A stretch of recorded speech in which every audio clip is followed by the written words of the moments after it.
আমাদের দিকে আঙুল তুলে কেউ যেন দেখিয়ে বলতে না পারে যে আমরা ওই আওয়ামী লীগের মতো জোর করে নিয়ে গেছি, এটা যেন কেউ বলতে না পারে। আজকের দিনে আমি এই কথাটার উপর সবচেয়ে বেশি জোর দিতে চাই। রাজনৈতিক তর্ক বিতর্ক কুতর্কে যেতে চাই না। অনেকে অনেক কথা বলতে থাকুন। আমাদের নেতার দূরদৃষ্টির কারণে, তার প্রজ্ঞাময় রাজনীতির কারণে তিনি কিন্তু 2026-এর ফেব্রুয়ারি মাসে নির্বাচনটাকে নিয়ে এসেছেন। তার কাজটা তিনি করেছেন, তাই না? তার কাজটা তিনি করেছেন। এখন আমাদের কাজ হচ্ছে এই নির্বাচনটা যেন সুষ্ঠুভাবে সম্পন্ন হয়, আমরা যেন এটাকে সুষ্ঠুভাবে শেষ করতে পারি। আমাদের দিকে আঙুল তুলে কেউ যেন দেখিয়ে বলতে না পারে যে আমরা ওই আওয়ামী লীগের মতো জোর করে নিয়ে গেছি, এটা যেন কেউ বলতে না পারে। This is very important. এটা অত্যন্ত জরুরি কথা, কারণ আমরা বড় দল, এখন আওয়ামী লীগ নেই। আমাদেরকেই সেই দায়িত্ব পালন করতে হবে।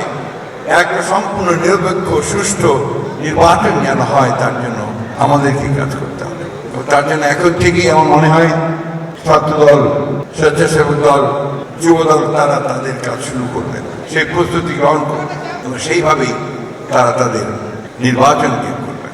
একটা আপনার কথা সবসময় বলা হয়, এটা বলে যত দোষ নন্দ দোষ বলে একটা কথা আছে না, অর্থাৎ anything happens in the country bad, that BNP. তাই বলে না, এই জায়গাটা তো হচ্ছে ইচ্ছাকৃত বিএনপিকে বেনাইন করার জন্য।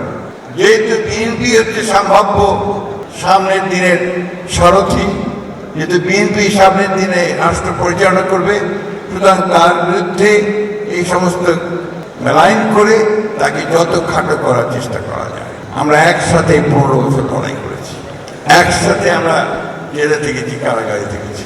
আমাদের নেত্রী, দেশনেত্রী বেগম খালেদা জিয়া 6 বছর অন্তরীণ ছিলেন। আমাদের নেতা এখনো তিনি নির্বাসিত অবস্থাতেই আছেন। আমাদের এমন একটা পরিবার নেই যে আমরা এফেক্টেড হইনি। সুতরাং এই জিনিসগুলোকে মনে রেখেই যে আসুন আমরা সবাই মিলে এই দুঃখ কষ্টগুলোকে কাটিয়ে আমরা একটা সুন্দর ভবিষ্যতের স্বপ্ন